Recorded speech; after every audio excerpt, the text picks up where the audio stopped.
कर्ण कुंती संवाद। श्री कृष्ण के हस्तिनापुर से लौटते ही शांति की जो थोड़ी बहुत आशा थी वो भी समाप्त हो गई। युद्ध की आशंका से कुंती का मन भयभीत हो उठा, क्योंकि वे जानती थी कि इस युद्ध का परिणाम कुरुवंश का विनाश। तभी कुंती को कर्ण का ध्यान आया तो वह व्याकुल हो उठी। वह जानती थी कि दुर्योधन का पक्ष लेकर उसने पांडवों का वध करने की ठान रखी थी। वो मन ही मन सोचती कि कर्ण जो ज्येष्ठ पुत्र हैं और वही अपने भाइयों के प्राणों का प्यासा है, यह सब उसी के पापों का फल है। क्यों न उसके पास जाकर वास्तविकता बता दूं। कृष्ण ने इसी की ओर तो संकेत किया है, क्योंकि वह सत्य को जानता है। यही सोचते हुए कुंती गंगा किनारे पहुंची। वहां कर्ण प्रतिदिन प्रातः काल के समय सूर्य की आराधना किया करता था।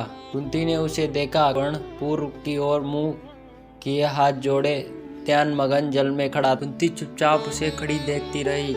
प्रातः से मध्याह्न होने तक कर्ण उसी तरह खड़ा रहकर जप करता रहा। सूर्य की प्रखर रश्मियां उसके तेजस्वी चेहरे पर पड़ती रही। मध्याह्न के उपरांत कर्ण का जाप पूरा हुआ तो गंगा से बाहर आया। उसने बड़े आश्चर्य से राजकुल की माता कुंती को तपती दोपहरी में खड़े देखा। राधा और सारथी अधिरथ का पुत्र कर्ण आपको प्रणाम करता है।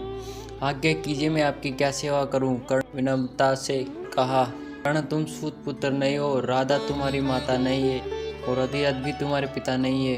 राजकुमारी प्रथा की खोप से सूर्य के अंश से तुम्हारा जन्म हुआ है। तुम्हारा कल्याण हो। कुंती ने कर्ण को आशीष दिया और बोली, पुत्र, ये कवच और कुंडल तुम्हें जन्म से प्राप्त हुए हैं। तुम सूर्य पुत्र हो।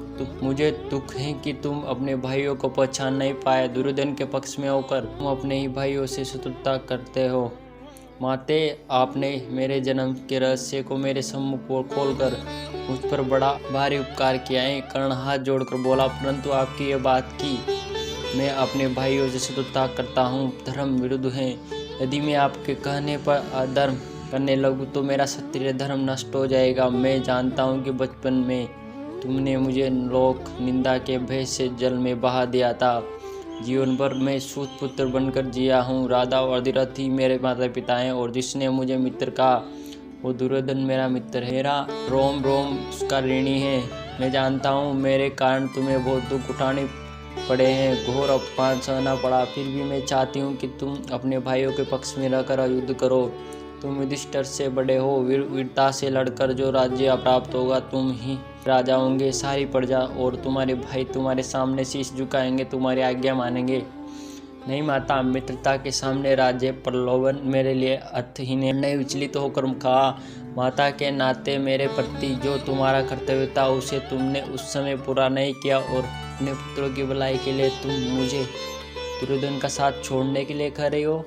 मैं ऐसे कायरता नहीं करता। मैंने जिसका नमक खाया, जिसने मुझे धन संपत्ति और राजकीय मान दिया, उन धृतराष्ट्र के पुत्रों का संकट के समय में साथ छोड़ दूं? नहीं, मैं ऐसा कदापि नहीं कर सकता। तो जल्दी में कोई निर्णय मत करो। कुंती ने कर्ण को समझाने का प्रयत्न किया। जब कर्तव्य का पालन करने में असमंजसता दिखलाई पड़ी तब माता पिता की आज्ञा मानकर उन्हें संतुष्ट करना शास्त्र सम्मत है।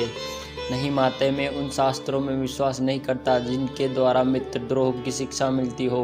दुर्योधन के लिए मैं अपने प्राणों तक को उत्सर्ग कर सकता हूँ। कर्ण के आगे कहा, मैंने युद्ध में पांडवों से युद्ध करने का निश्चय किया है, परंतु मैं आपको एक बात के लिए वचन दे सकता हूँ कि युद्ध में अर्जुन के अतिरिक्त किसी अन्य पांडव पर घातक प्रहार नहीं करूँगा।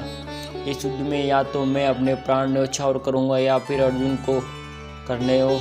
दोनों में से एक अवश्य मरेगा। इस प्रकार माते, तुम्हें जरा भी चिंतित होने की जरूरत नहीं है। तुम्हारे 5 पुत्र हर हालात में जीवित रहेंगे। की बातें सुनकर कुंती ने एक दीर्घ सांस छोड़ी और आगे बढ़कर कर्ण को हृदय से लगा लिया। उसने कर्ण का मस्तक चूमकर उसे आशीर्वाद दिया। सुखी रहो पुत्र। कर्ण ने कुंती के चरण स्पर्श किए और चला गया। कुंती ने उसे जाते हुए देखा और बोली, विधि की बात को कोई नहीं टाल सकता। तुम्हारा कल्याण हो पुत्र। कुंती भी अपने महल को चली गई। दोस्तों, आपको कैसी लगी ये स्टोरी? अगर स्टोरी अच्छी लगी हो तो हमारे चैनल को सब्सक्राइब करें और कमेंट करके ज़रूर बताएं।